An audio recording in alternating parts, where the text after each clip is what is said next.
Relax, people. Relax, relax, relax. I can see everybody is about to panic.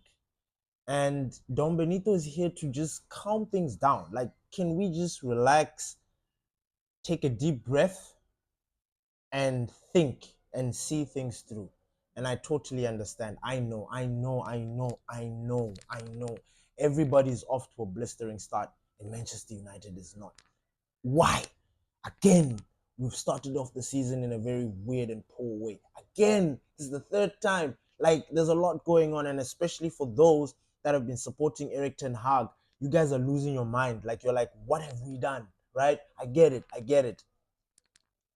Hello, everybody, and welcome to the Glory Reds podcast. It's your boy, Don Benito. And today, we're going to be talking about the imminent deals that are coming to Manchester United, the in and the out. And the in being Manuel Ugarte, and the out being Scott McTominay is leaving Manchester United and heading to Italy to join Napoli. Now, the deal has not yet been done. Maybe by the time this video airs or is uploaded, we would have already had a here we go, Scott McTominay to Napoli. You know, it could be, but we're waiting. It is imminent and we are there. And then we're also going to talk a little bit about the Brighton game because I never got my chance to do my match reaction because I don't know, like I think I'm growing up, I guess, or maybe I'm changing. I don't know, but I have this thing where I really want to digest the information, digest everything that has happened before I can give my 2 bits or 2 cents of what I think. So, without further ado, hello everybody and welcome to the Glory Reds podcast. It's your boy Don Benito. And listen, it's the final countdown. Scott McTominay, McSauce heading to Napoli.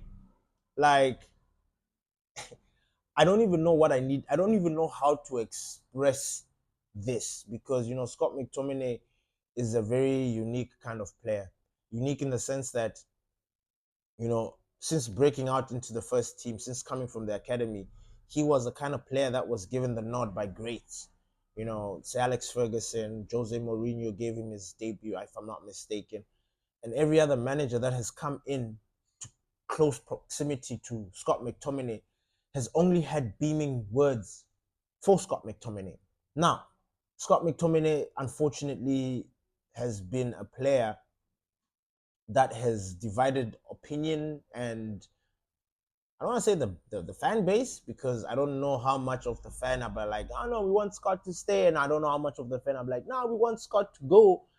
So he's it's a mixed bag when it comes to Scott McTominay. But one thing I can say for sure that has been consistent throughout when it comes to Scott McTominay is that, and what's even funny, like I actually even confirmed this preseason because they went on preseason. There are a lot of YouTubers out there doing creating content, taking pictures of the United when they were there during the preseason, all that stuff. And majority of those guys that actually watched those training sessions, they said the same thing that I have been hearing for the longest time, that Scott McTominay is a super trainer. Now, I know that is not a very special trait to have. And I know when I say it, people are going to be like, what the hell has that got to do with anything?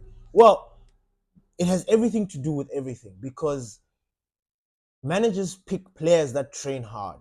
You train hard, you get picked. You train like you want to be in that first team, you get picked. And a lot of players, or a lot of us, used to wonder and ask ourselves questions about Scott McTominay. Why is he getting picked? Why is he being played this? Why is he doing that? Now, the only thing that I can say that we were right about when it comes to Scott McTominay is that he's not a CDM. Scott McTominay is not a 6. He's not a Casemiro. He's actually not even a Ugarte. He's more of a box-to-box and more of, not even a box-to-box. I would actually class him under attacking midfielder. I really would, in the sense that when you look at his game, his defensive duties are not really that good. So you can't really say he's a box to box, because a box to box goes forward and goes back. And Scott McTominay doesn't really excel in that department, but he does excel going forward. He does have an eye for a striker. I mean, we do know that Scott McTominay started off as a striker, right? So he has that element in him. He has that, Pep Guardiola calls it that Gundo has that, he has that thing. Unfortunately, also for him, he just happens to be in a United squad or a United setup that they couldn't really get the best out of him. And that's why Scott McTominay is probably out. And you know what? Can I just say something for a second? Manchester United, like, this problem of hanging on to players has been an issue. The club has drilled the fans, certain fans or a lot of us, because it becomes so hard and difficult for us to part ways with players. I mean, now it's not difficult because obviously we want change and there are things that we want to happen at Manchester United. So we're not even caring about people's feelings. But normally, and back in the days, we're holding on to players. Like, we've had players here that have been here 10 years and have done fuck all. So I think this is a step forward. Like, Scott McTominay leaving is a step forward because he's a fan favorite. He's loved at Manchester United, at the club, at Carrington, by coaches, by a lot of people. Scott McTominay is adored. So us getting rid of him, and I know this has got nothing to do with how Manchester United is or what, but getting rid of Scott McTominay in a very weird way is a statement in itself. So it means that there's no other player that, even though they've been through the academy, is comfortable or can sit in and start saying that I've earned my spot. If you don't meet the requirements, or if you don't do your job, you're out of here. Now, obviously, we needed to make money because we're trying to get Ugarte in, and we needed to sell a midfielder. I don't know why Eriksen is not gone. I thought that Anderlecht were looking at him. He's still here. Casemiro, we've all known that deal was put off until further notice. We don't know. And then Mason Mount just picked up an injury now. And then we've got Bruno, Collier, Kobe. We needed to get Ugarte in. Now, obviously, we couldn't have Scott McTominay because we have other players who are like Scott McTominay. Scott McTominay literally doesn't fit in Manchester United. He doesn't fit in. In as much as he's such a hard worker, he does everything well. With the crop of players that we have and the style of play and what we want to do on the pitch, Scott McTominay doesn't suit Manchester United. I do know he does. I think he will thrive in Napoli because Italians have got this thing of getting some English players into their ranks. So I think Scott McTominay is going to do well in Napoli when he goes there. Him and Billy Gilmore, because Billy Gilmore's also been, I think he's on route. I don't know how that. I don't even know why I'm talking about Billy Gilmore. The reason I'm talking about Billy Gilmore is because they're teammates, they're countrymen. They're going to be in the midfield together. So at least Scott McTominay isn't going to be by himself out there. So I'm excited about that. I am going to be keeping an eye on Scott McTominay like I always do. I was watching Fred get his hat trick against for Fenerbahce. I watched Greenwood score his first debut goal and become the first player under the first player after Payet, Dimitri Payet, to score 3 goals like his 3 games. Like, he's doing very well. He's thriving. Shola Tire made an appearance for PAOK. I don't know if he started. I didn't really check that one out. But yeah, I'm gonna keep on checking on Scott McTominay and see how he's progressing. Eric Bailly is looking good for Villarreal. Who else? Yeah, so I'm keeping an eye. Like, you see, it's so weird. Normally, I should be forgetting about these guys, but these guys have been at United for so long that there's just this weird sentiment that we have. I with Greenwood, it's different. Greenwood is unique on his own because I really like Greenwood. He's a very, very special player, and because of his story and how everything panned out, I'm still in this camp of like second chances. So I'm excited to see Greenwood do his thing, and then now Ugarte, because once we get this Scott McTominay deal in, like once he goes to Napoli, Ugarte is coming in. Now there have been issues with the Ugarte deal because PSG were not willing to reduce their price. Like they wanted to sell him for the same amount of money that they bought him, which makes no fucking sense. No sense at all. Like they were still trying to recuperate the money that they got for him. Nah, it won't make sense, you know? But we've managed to come to a deal with them. Initially, they were trying to give us a buy option, like with a loan with a buy option. And you know what a buy loan with a buy option means? If a team says if they loan a player out with the option to buy, normally 9 out of 10 times, or 8 out of 10 times, that deal is actually a permanent deal. The guy is actually gonna sign the next season, and then they'll just it's just formalities on how they try to I don't know, maybe they're trying to disguise deals or what, I don't know, but that's normally how it is. And I don't know if Manchester United were no, they agreed that I mean that's what they wanted. However, they were just not willing to pay the money that these guys were like. I think they wanted 68, 60 mil, 58. But I think that price has gone down, and we might be getting Ugarte for much cheaper. I think about 51 mil. I'm not sure, right about there, which is good. We're bringing in a better player. You know, Ugarte is actually going to solve a lot of issues for us at Manchester United, especially in that midfield, which I am about to talk about right now. So, before I actually get into that, Ugarte is very imminent. This last week of the transfer window, expect the unexpected. I actually even feel like Manchester United might add, like, I don't know, it's a weird feeling, but it's weird, but I just have this strange thing that they're gonna do something towards the end of the season, like towards the end of the window. You know, deadline day is always a pickle. It's always things happening so fast, deals that you don't expect, deals that were never even in the like nobody was talking about the certain deal. Then all of a sudden, boom, this player is moving to this player. So I wouldn't be surprised if Man United did something along those lines. I know this is Ineos; they're trying to change um, the regime and how everything is done at Manchester United, but I don't know. I just have this feeling because, in as much as we have bought in players, we're still not complete, and there's still issues that need to be sorted out. Now, before I jump into what Ugarte is going to bring for Manchester United, can we talk about the Brighton game just for a little bit? Because that game has really turned heads around and have made people, I guess, reactivated people's PTSD. Maybe PTSD is not the word, maybe just anger, frustration, because it's like, listen, this is the third year or something. Like, why are we not moving? Why are we not where we need to be? And I completely understand everybody's frustration. But we need to watch the game. I don't know how people watch football. That game against Brighton, yes, we lost. We didn't get the 3 points. We completely dropped the ball when it came to that. But the football that was played by Manchester United was so good. Let me not say so good because people are going to misunderstand me or take me out of context. The football that we played against Brighton was good. There was clearly an improvement. There, I never got the sense, I never got that feeling that usually Manchester United used to give me, where I'm worried about the game, like whether we're going to score, whether we're going to concede. I never had that feeling. Never. I was literally comfortable throughout that game. And that is an improvement. Because last season, yeah, albeit we had our injury problems, there was just this sort of disconnect in the football.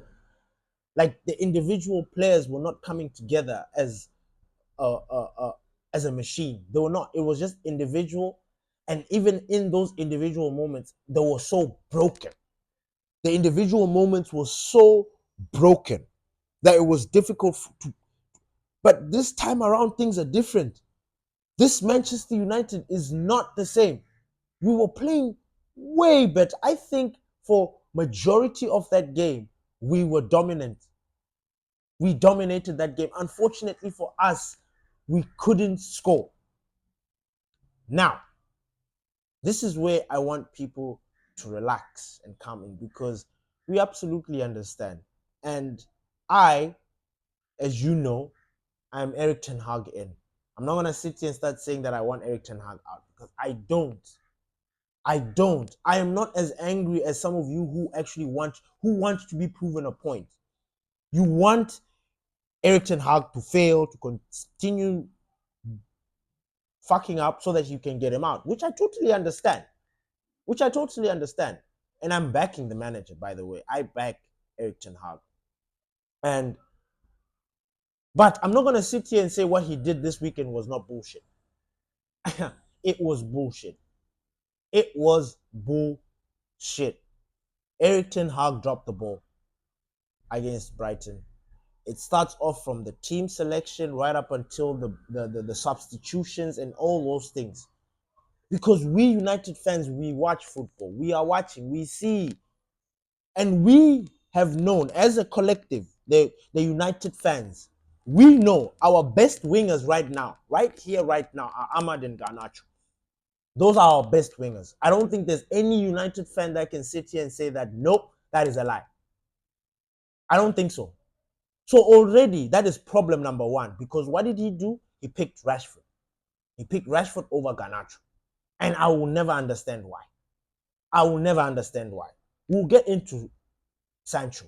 We'll get into Marcus Rashford. Second, he plays Harry Maguire. Now, don't get me wrong. I praised Harry Maguire in the first game, and I actually still give him a little bit of props for this game because you know what? He's an scapegoat. I'm gonna be the guy that defends the people that are normally picked off. Like I'm going to be very different this season because I see a lot of people choose and pick who they go for, and I don't like the narrative around Maguire. Ooh, I know I said that. I know. But Maguire has been good for Manchester United. Not good enough, yes. He's not been exceptional, but he's been good for us. He's been a decent, steady Eddie for Manchester United. It's not his fault he's on the pitch, by the way. That's the gaffers. That is the gaffers' problem. Why Matthias de Ligt is not playing, we don't know. You can't be about fitness. Because the reports that have been coming out right up until that moment when we signed these guys, De Ligt was more fit than Mazraoui. So it's not about fitness. He's just doing what he always does. He did the same thing with Varane. He did the same thing with Casemiro when they came into this team. I don't get it. Maybe it's one of those, I don't know if it's an initiation thing where he tries to, I don't know. I don't know why he does it, but he does it. I get with the Xerxes thing. He did mention that Xerxes was not fit, but Xerxes came off the bench. He's been coming off the bench, and okay, with the Xerxes part, I'm not gonna talk too much about it because I don't want to put unnecessary pressure on Xerxes, which I feel like we're going to do, and I feel like a lot of Manchester United fans will turn on him when things are not going well. And I'm a little bit hesitant to give Xerxes and praise him and do all these things. I'm grateful for what he has done, but he's new. Please allow the player to be. I don't want them to be so many pressure because right now, if Eric Ten Hag forces Xerxes to come back and to play for us and he picks up an injury, Eric Ten Hag will be blamed for that because they'll be like, oh, you didn't play him because what? How did you put a player that was injured? That's number one. And then when he explains that, no, the guy was in and I was trying to bring him in, you guys will be like, nah, you're supposed to be playing. We need a striker. We need this, we need this, we need this. Which is why I am very sympathetic with Eric Ten Hag because sometimes some of the decisions that he makes, I try to think. I try to put myself in his shoes and try to understand why he's doing what he's doing. Why is this player not playing? And then I wait to hear his press conferences and everything else that he has to say so I can put and piece it together. But for this game, I honestly cannot tell you why Matthias de Ligt didn't play. I can't. I don't know if they think that he's not ready. Now, a lot of people are blaming Harry Maguire for the goals. Fine. I'm not even going to sit here and defend because I'm tired of defending players. But sometimes, when you watch football and you look at certain scenarios and movements, man, these guys are human beings. And I say this as somebody that played the game, somebody that played football. Sometimes as fans, we really get up our asses. Like we think we are better than these players. We think we can do what they do. When in actual fact, we can't do it. You know? So yeah, Harry Maguire made a mistake. He was supposed to chop back. That ball was supposed to be defended. But I bet you, if you were in that same position, you, the fan, you wouldn't have done the same thing. In fact, you would have conceded more. Now, I'm not trying to go in on the fans. I'm not trying to protect Maguire. I'm not trying to do all of that. Now, I'm just trying to make you guys calm down. Because now I can see the fans are looking for scapegoats. You're looking for excuses. You're looking for reasons to blame somebody, to create a narrative. And you know what? The rest of the world, Man City fans, Arsenal fans, Liverpool fans, Chelsea fans, all the fans that don't like Manchester United are loving it. They're going to keep on piling on, and they're going to whisper useless things in our ears, and we are going to keep on spreading it because we're weak like that. I don't want that. We are Manchester United fans. We need to stand by ourselves, and we need to stand by the gaffer. Now, I'm not saying we need to stand by the gaffer because of what he did. No. If he's going to carry on doing these same mistakes, he's got to go. He's got to go because they'll, like, listen, I get it. And like I said, I support Eric Ten Hag. I'm Eric Ten Hag, and I told you guys, like, this guy, I trust him with my life. But if he's going to start making mistakes like this, why he keeps on picking Rashford, I don't understand. And you know what?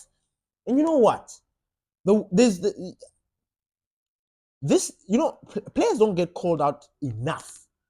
When they do, they run into their little caves and then start talking about mental health, this, and blah, blah, blah. But these guys are not helping the gaffer. These players that, like, I speak of Rashford. I don't like talking about Rashford because I'm tired, but Rashford is really disappointing the club. He's disappointing the manager that has got a lot of faith in him. Now, it's only 2 games. The season just began. Maybe there's something that's going to happen. But so far, the way it has started doesn't look good. And can I say something? I know it is unnecessary, and I know that you don't want to hear this. But Manchester United, right, since the gaffer has arrived, we have had poor starts to the season and picked up and done very, very well. Now, the way we have already started playing football is a very good sign. I need you people to understand that. Please watch the football. Watch how we are playing. Look at the difference between the way we were playing this season and the way we played last season. If you can hold on to the way we are playing, the attitude, the way things are different, I think you will ease up a little bit. Because I don't think we're going to remain stagnant. We're not. We're Manchester United. All these players and things that we brought in, there's no way Manchester United is going to remain stagnant. Yes, we lost 1. We've won 1. We've lost 1. We need to try and not keep on losing, which we are going to get there. Unfortunately, and I say this with a heavy heart, I say this, like, unfortunately, we're playing Liverpool next. Now, I know a lot of people are going to blow this Liverpool game out of proportion. People are going to come at it and make it seem like, but Liverpool is, Liverpool. Yes, they beat us during the preseason. I get it. The goals that they scored, that game, this, like, the confidence, like, we beat, like, Manchester United is strong, people. It's just not clicking just yet. But it will. It will. Unfortunately, Rasmus Højlund is out. We have to deal with Xerxes. Now, I don't say that like Xerxes is a useless player. Please don't get me wrong. But there's a little bit of a confusion there because Xerxes seems to be like he's operating like a number 10. So I don't know how that's going to pan out. I don't know if he's going to drop into that number 10 position and Bruno be playing that false 9, which makes absolutely no sense. So, yes, in that sense, like, Eric Ten Hag completely fucked it. And then when it comes into the substitutes, he substitutes he substitutes Bruno and puts in Scott McTominay. Now, when I looked at that substitution, I had 2 thoughts. One, Okay, that is a first. Um, Bruno Fernandes getting substituted. Wow. Okay. Okay. I don't know if this is a message to everybody, like the rest of the players. Like, listen, you don't do your business, I'm taking you out. I'm just using my captain as an example, like to show. And also, Bruno has played so many games for Manchester United. It was weirdly satisfying to see him come off in the sense that he was going to get some rest. Like, that's just my own take. And then the second point is he took out Bruno Fernandes for Scott McTominay. He took out the one player that you need at all times at Manchester United, because he's the only player in Manchester United that has the capability and the talent and the hard work and the brains to create something from nothing. Bruno Fernandes is a mainstay at Manchester United. He is literally okay. Maybe you can easily sort in Garnacho and Ahmad, but then if they don't do it, you'll easily say no, they're kids. Like they can't be carrying them. So I give it to Bruno because he's an adult, he's a man, and he's our skipper. And how do you do that? Because in those last dying minutes, where it's like doom football, end to end football, the ball is 1 minute this side and the other game is this. These are those kind of games that Bruno likes, because his mind thinks at a very faster speed than everybody else. He can see passes, he can see movements of players behind him. So in that scenario where we are doing Hail Marys and all that kind of jazz, why take out your quarterback? Why take out your fly half? Yeah? Why? Why? Bruno is the conductor. He's the orchestrator. Why take him out? That's the thing that I didn't understand. I really, really understand it. The Mason Mount substitution, that one annoyed me, but I get it, because after the game he came out and said that Mason Mount picked up something, or he alerted them to something, that he picked up an injury, and that disappointed me, because I'm like, fuck, again, injury. Why? Mason Mount, you were not this injured at Chelsea. Don't get me wrong. I love Mason Mount. I know what he's capable of. I actually appreciate what he does for us. In fact, just to throw you guys off, because you guys, I don't know if you guys are watching football or not. The moment Mason Mount came out of that team, we kind of dropped. Now, when I say take him out, it's a very isolated situation. Very, very isolated situation.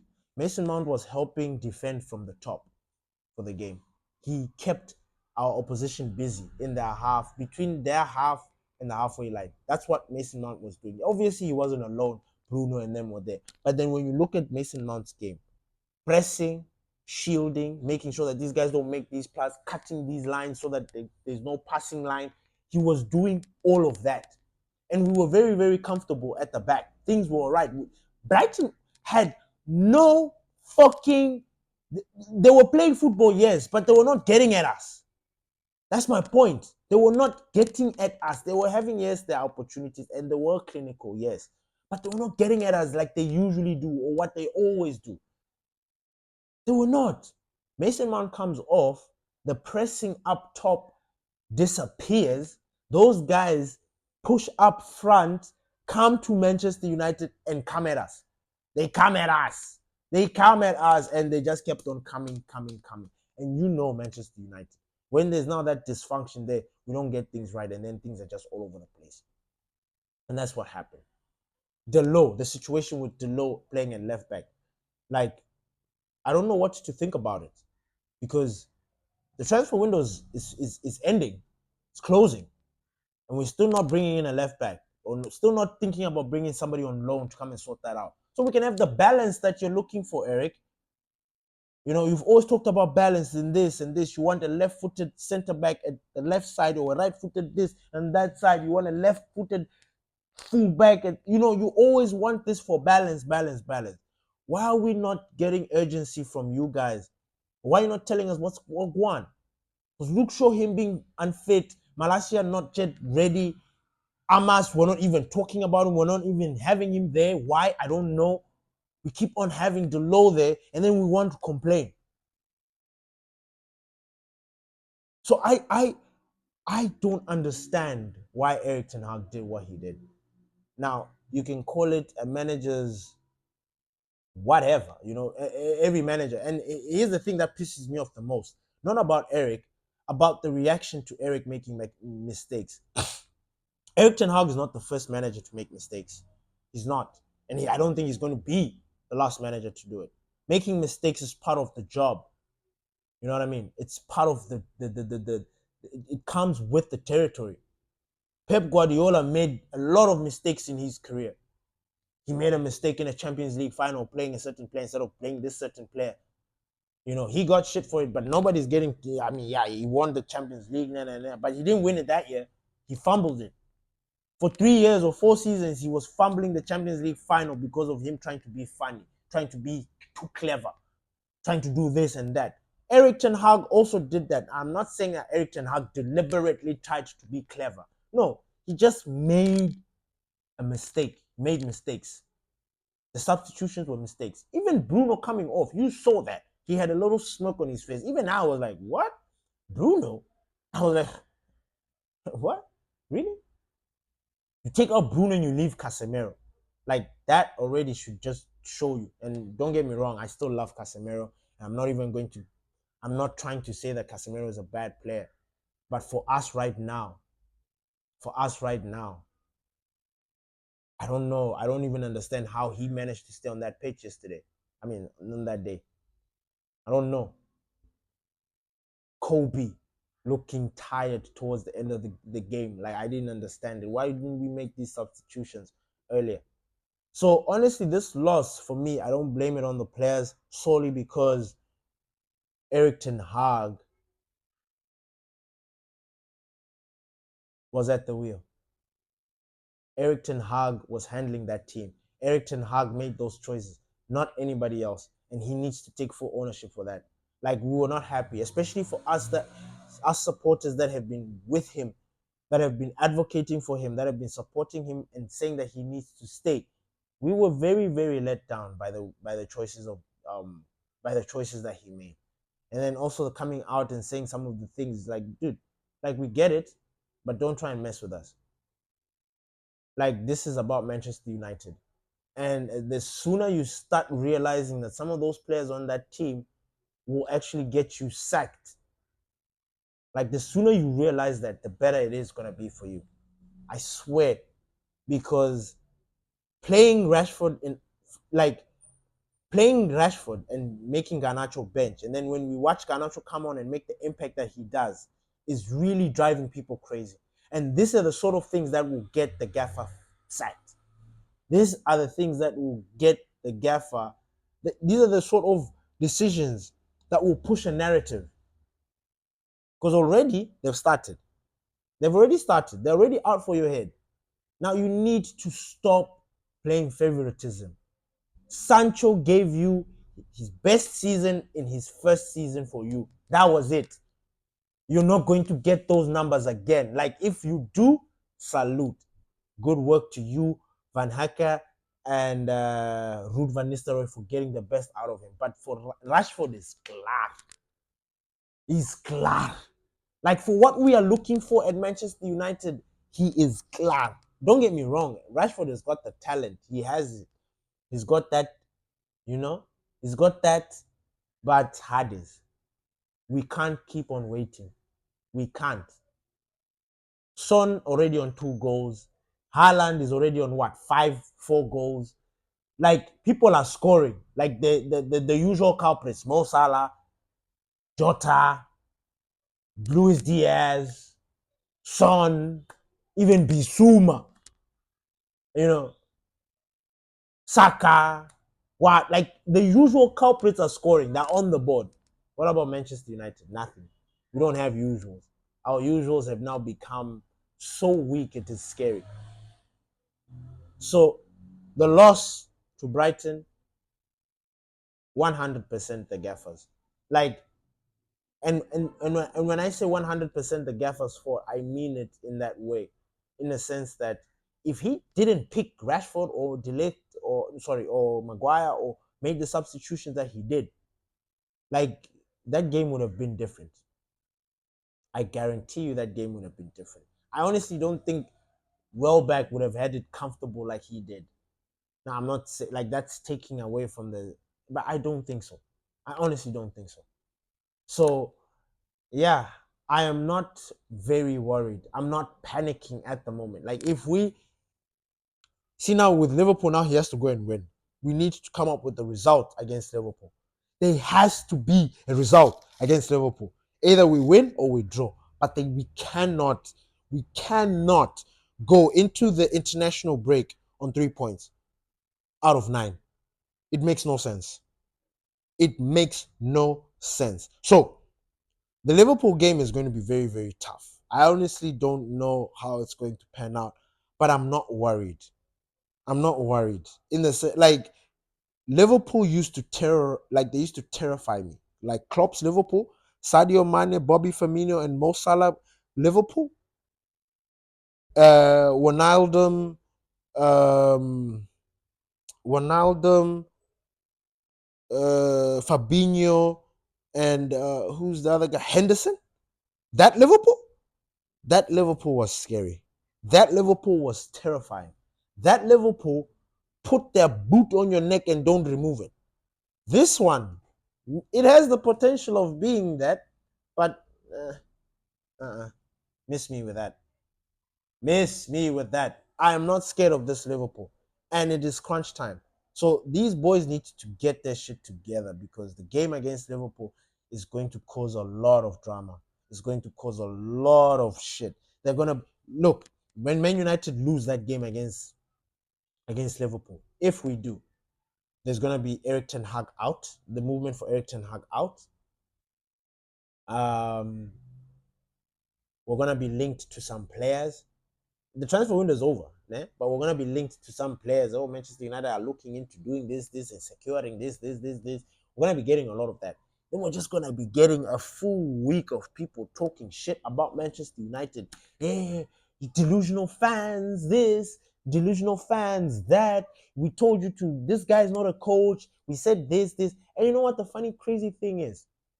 Let's just say Eric Ten Hag got sacked and went somewhere. He will go and thrive and do his thing. The same people that want us to get rid of these people are gonna be laughing at us. You guys were listening to us. Like you guys are stupid. Like Manchester United is a weak team. Manchester United is this. So I'm not worried about our team at the moment. I'm not. I'm just worried about Eric Ten Hag in the sense that if he continues to do stupid mistakes, he's gonna get the sack. He definitely is. I don't know. Anyway, let me not say it like that because I didn't like the narrative of like, oh, he's putting pressure on himself, which is true. And the thing is, when you say it out, it kind of like sits in and cements, and people actually start digesting it and actually start picking at it. So when somebody comes out and says, "No, this guy will get himself sacked," it is like whispering into the universe that something, and then so I don't want to say Eric Ten Hag will be sacked. I don't want to put it out there into the universe. No, I don't want to do. I'm not that type. I still believe in this gaffer, and I still believe this guy will bring us a trophy this season. Weirdly enough, I still think we're gonna have silverware, and yeah, I think we're gonna have silverware. I'm not gonna predict where we're gonna land because hey, I will get eaten alive because people wanna be like, Ben, you're predicting this with the way we are playing and where we are. We are 10th right now. Yeah, I know we're 10th, but I still believe we're gonna make it into top 4. I still do. I still believe it. Like this team can do it. Now, obviously, if we start getting some bizarre, weird, what is this, injuries and like some bizarre bullshit, like something that just doesn't make sense, like last season. Last season didn't make sense. People didn't want to acknowledge it, but yeah, if something of that sort of weight happens to Manchester, which I doubt. This is Ineos' first season in charge. Like I honestly I'm not panicking. I'm not panicking. And if there's anything that you can take from today's show, and what I'm going to tell you is watch the football. Forget the noise. Forget everything else. Forget that. Don't look at that. Don't listen to what the pundits are saying. Don't listen to what the ex-players are saying. Don't listen to what your favorite Kave Salakor is saying. Don't. You're an individual. You are a fan. You say you like football. Watch the football. Is there an improvement in the way we are playing? Yes, we are missing chances, but are you seeing something positive or no? Because if you're not, then I get it. I understand. I understand where your frustration is. I understand where your mind is at. That clearly you don't watch football the way the rest of us do. But if you watch Manchester United, there is an improvement. And for me, like I said, if there's anything you want to take out from today when it comes to Manchester United, is let the football speak for itself. Everything else that comes around is just noise. It's just noise. Thank you, everybody, for taking your time to listen to the Glory Reds podcast. It's your boy, Don Benito. This week is a big week. It's the last week of the transfer window, and a lot can happen. So please stay tuned, because we could be getting a here we go anytime, anywhere. We could be getting 2 here we goes today, could get a here we go tomorrow, could get a here we go today, like that. So it's a big week, and keep an eye out. Keep an eye out for fans, like rival fans. They're trying to work us up. They're trying to stir up trouble. Don't listen to it. Don't fall for it. Watch the football. If the football you are seeing matches like with your narrative, I totally understand. Go ahead and start screaming Glazers out or whatever, Eric Ten Hag out. That's your prerogative. I understand. But if the football is telling you a different story, I ask you and implore you to trust that. Hold on to that. Because we are playing good football, guys. We are. We are playing improved, better football than we were last season. And that's a positive. That's a positive. Normally you walk into that Brighton game so terrified, not even knowing whether if you're gonna get anything out of it. I was so chilled. So chilled. Even when we lost, I was like, fuck. These things it's normal. It happens. I wasn't losing my mind the way I see the rest of the world is losing their mind. I don't get it. Now for me, I'm starting to think that maybe some people are just doing it because that's the nature of the beast that we're living in. TikTok, YouTube, and stuff. You need to keep on putting something out there, to get people to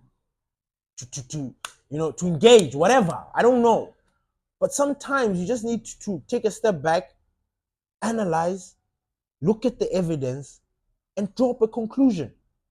Some people, it's just like you see that they look at Rashford miss a sitter or an opportunity. Oh, fuck. Oh, no, this is over.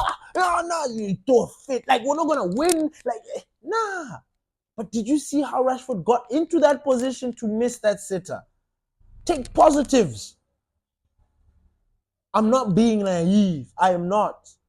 I am managing my expectations very, very well. And I just feel like those that are busy, that are over exaggerate, over angry, I feel like they exaggerate. I really do. Because we played very, very well. We dominated the game. Yes, we lost the game, but we dominated the game. Numbers speak. Stats speak. So I'll take that. And that's my 2 cents. I know it's a completely curveball to you guys. Like, you probably thought I was just going to be here ranting and raving over there. Nah, I've got no time for players that don't do jack shit for us. I've got no time. I don't. Jadon Sancho was another player that could be leaving Manchester United. Just don't know where his destination will be. Because they are like what? Like Chelsea, PSG, Juve. Which other team is in for Sancho? Yeah. The Chelsea one is the one that made me laugh, because I'm like, fuck off, Chelsea. Who the fuck do you think you are? Because they're trying to do some swap deal with Sterling.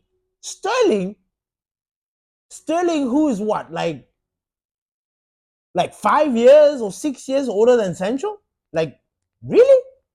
First of all, it doesn't fit with the mojo or the with the Ineos rules. That it doesn't. And Sterling at Chelsea for 350 will come there, Manchester United to be like Casemiro and Rashford and nah, nah, nah, nah, nah, nah, nah, nah. And we're getting somebody who is past his prime. Fuck that. No, no, no. I would keep Jadon Sancho. Honestly, if that was what they were trying to do, give us somebody else. Give us another player. Give us Lavia for Sancho or one of your wingers because you guys have got so many wingers. Give us a winger who's this around the same age for yours. You won't because you're trying to get rid of players and trying to pocket money. So fuck off. So with the Jadon Sancho situation, like I don't want to go too much on it, but I heard rumors that I've been reading that again, not being disrespectful, not being anything, but I mean upset that he didn't get to be featured in the Fulham game, and I guess through a fit. And Eric Ten Hag said something. He was like, there were some issues, but we solved them, and he's also part of the guys that need to prove or work for their position, somewhere along those lines. I got the feeling that something really happened. Behind closed doors, not bad, but yeah, something happened, and we're not trying to throw everybody around the bus, like under the bus. It's weird because I mean the gaffer, he did come out and say exactly like, yeah, he too needs to. It is almost similar to the way he kind of, well, not similar, but you get my point. Eric Ten Hag just says like, listen, this person didn't meet the requirements. He didn't do this. Didn't pick. People need to fight for their position. He did say that this season is survival of the fittest. So if you're fit and raring to go, you will play. So I get that. I really do. So Eric needs to fix his issues. He needs to drop Rashford. He needs to, he needs to find a way to accommodate his players. Like, why is every other team having like when we have too many players, it's a problem. When we don't, it's a problem. Like when we don't have players, we don't know who to bring in. So we have a problem. When we have too many, we put the wrong people in the wrong places. That is a problem. And we take a long time to actually figure out who needs to be where, who needs to be put in. That's a problem. Because you look at everybody else, everybody's just flat. Like you look at, and I'll give you this is like this will blow your mind. And I don't even know how you guys are gonna take this, but you look at that first game against Man City for Man City against was it Chelsea? Right? Savinho and Doku were playing. Doku was playing on the right. Savinho was playing on the left. Right? And they actually prefer to play on opposite. Like Savinho prefers to play on the right. Doku prefers to play on the left. But they were playing in this. Like you get my drift. The game started. I'm watching that game. I'm watching. I'm seeing both of them struggle, especially Doku. Doku was struggling on the right hand side. He wasn't getting a lick. It wasn't working out. Savinho, he was doing his thing, but it wasn't crisp, you know? And then they just swapped by themselves. And oh my God, all hell broke loose. All hell broke loose. We don't have that at Manchester United. And you can imagine these are players who are playing because some other players are not fit. At Manchester United, we don't have that. Like, it's so weird. It's so weird. So yeah, I don't think there's any need for everybody to panic. Just watch the football, just calm down, relax. Beginning of the season, I get it, and I'm not even going to listen. This season, I'm not defending Eric Ten Hag. I'm not. I'll defend him personally in the sense that I will be like, when it comes to certain decisions or whatever, I will. But if he does some bullshit, I'm gonna call him out for it. But I'm in no way saying Eric Ten Hag out. Or do I want Eric Ten Hag to be sacked? No way. I want to keep him. I want him to stay, but I will call him out. I will call him out, and I will not jump on the bandwagon like everybody else. Like, yeah, he needs to go. He needs to get. No, no, no, no. But I will say no. What he did was bullshit. Like I will acknowledge his bullshit and acknowledge that he made a mistake, acknowledge that he did this. But I do not want this manager to go. I still don't see another manager out there for us. Like until that manager shows up or appears, cool. Until Ineos are brave enough to do what Chelsea did by taking like this Maresca or Liverpool going for Slot, or you know what I mean, then I don't want it. Sticking with the gaffer. It's your boy, Dom Benito. Thank you for listening to the Glory Reds podcast. Peace.